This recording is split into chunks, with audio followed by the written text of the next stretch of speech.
Assalamualaikum warahmatullahi wabarakatuh.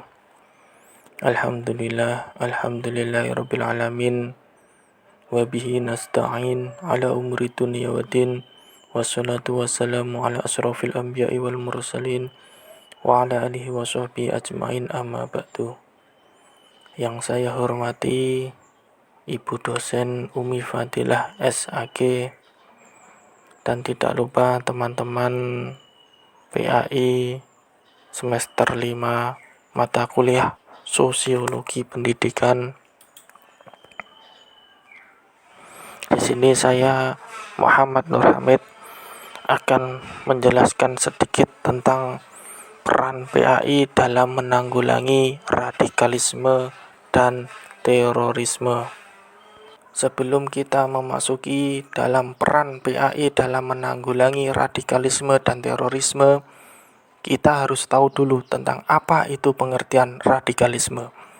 Radikalisme adalah suatu pandangan, paham, dan gerakan yang menolak secara menyeluruh terhadap tatanan tertib sosial dan paham politik yang ada dengan cara perubahan atau pemberontakan secara besar-besaran melalui jalan kekerasan.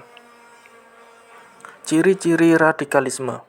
Yang pertama, mengklaim kebenaran tunggal dan menyesatkan kelompok lain yang tak sependapat. Klaim kebenaran selalu muncul dari kalangan yang seakan-akan mereka adalah nabi yang tak pernah melakukan kesalahan maksum, padahal mereka hanya manusia biasa. Oleh sebab itu, jika ada kelompok yang merasa benar sendiri, maka secara langsung mereka telah bertindak congkak merebut otoritas Allah. Yang kedua, yaitu radikalisme mempersulit agama Islam yang sejatinya samhah atau ringan, dengan menganggap ibadah sunnah seakan-akan wajib dan makruh seakan-akan haram.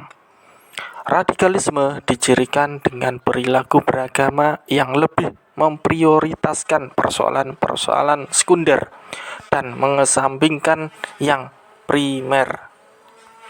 Ciri radikalisme yang ketiga yaitu berlebihan dalam beragama yang tidak pada tempatnya. Dalam berdakwah, mereka mengesampingkan metode gradual yang digunakan oleh Nabi, sehingga dakwah mereka justru membuat umat Islam yang masih awam merasa ketakutan dan keberatan. Yang keempat, kasar dalam berinteraksi, keras dalam berbicara, dan emosional dalam berdakwah. Ciri-ciri dakwah seperti ini sangat bertolak belakang dengan kesantunan dan kelembutan dakwah Nabi. Ciri yang kelima, kelompok radikal mudah berburuk sangka kepada orang lain di luar golongannya. Mereka senantiasa memandang orang lain hanya dari aspek negatifnya dan mengabaikan aspek positifnya. Berburuk sangka adalah bentuk sikap merendahkan orang lain. Kelompok radikal sering tampak merasa suci dan menganggap kelompok lain sebagai ahli bid'ah dan sesat. Ciri yang nomor 6, ciri yang terakhir, mudah mengkafirkan orang lain yang berbeda pendapat. Kelompok ini mengkafirkan orang lain yang berbuat maksiat, mengkafirkan pemerintah yang menganut demokrasi, mengkafirkan rakyat yang rela terhadap penerapan demokrasi, mengkafirkan umat Islam di Indonesia yang menjunjung tradisi lokal, dan mengkafirkan semua orang yang berbeda pandangan dengan mereka sebab mereka yakin bahwa pendapat mereka adalah pendapat Allah. Selanjutnya yaitu pengertian terorisme yang mengacu pada Perpu nomor 1 tahun 2003.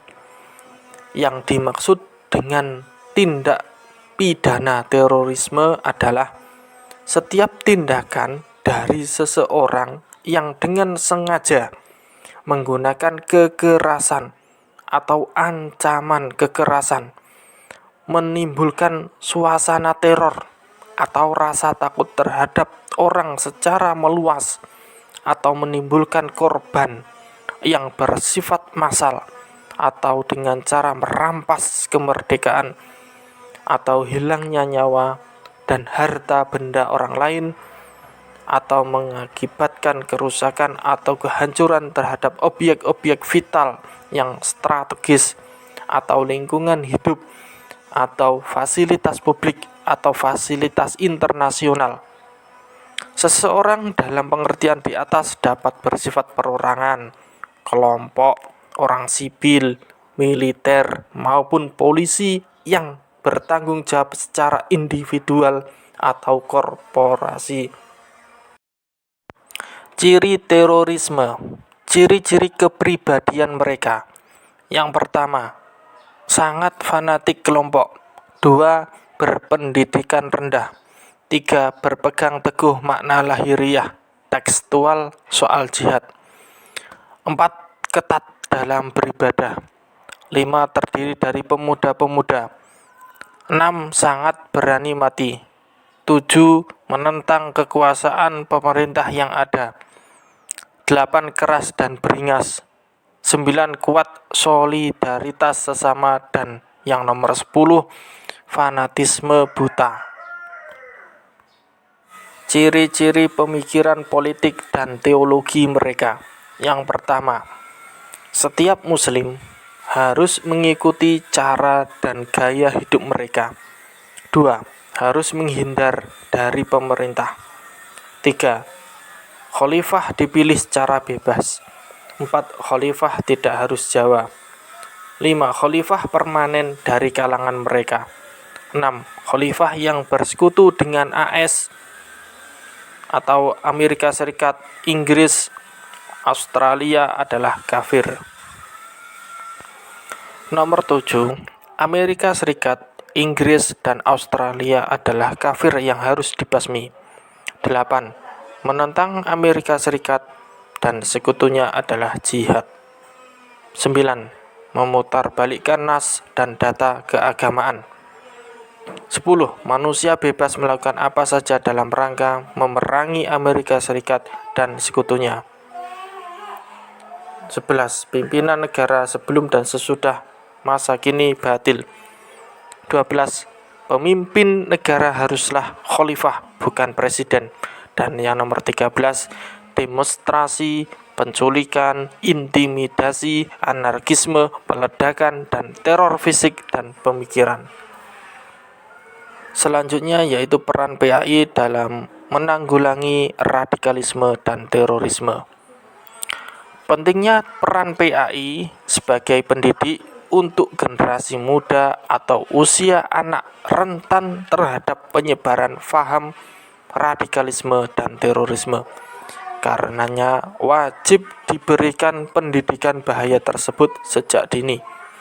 Pencegahan tindakan terhadap anak dan pelajar harus dilakukan dengan strategi khusus supaya anak punya hak dilindungi dari propaganda radikalisme dan terorisme. Tidak perlu kurikulum khusus dalam melakukan pencegahan terhadap radikalisme, karena bisa diintegrasikan dengan mata pelajaran budi pekerti, agama, dan yang terkait. Pastinya sangat perlu materi pencegahan terorisme ada di sekolah-sekolah.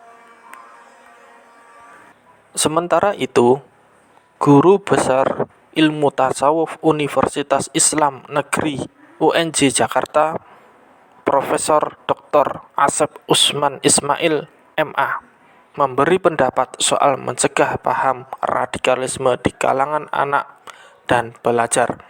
Ada beberapa strategi untuk mencegah paham radikal di kalangan pelajar, yaitu: pertama, tercantum atau ada pelajaran khusus pendidikan anti kekerasan. Kedua, masuk dalam semua pelajaran agama, sejarah, IPS, dan lain-lain. Ketiga, menurutnya adalah menciptakan lingkungan yang bebas dari tindakan kekerasan di sekolah. Jadi di sekolah guru-guru bisa mengajar pelajaran dengan baik, belajar bisa melakukan berdialog, bahkan protes dengan santun.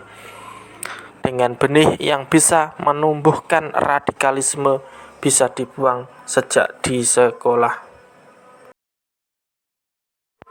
Sekian materi ringkasan yang saya sampaikan. Adapun dalam materi pastinya banyak kesalahan, banyak bahasa yang kurang jelas dan pantas. Sebagai makhluk Tuhan yang banyak kekurangannya, saya meminta maaf yang sebesar-besarnya. Wallahul muwafiq ila aqwamit thoriq. Wassalamualaikum warahmatullahi wabarakatuh.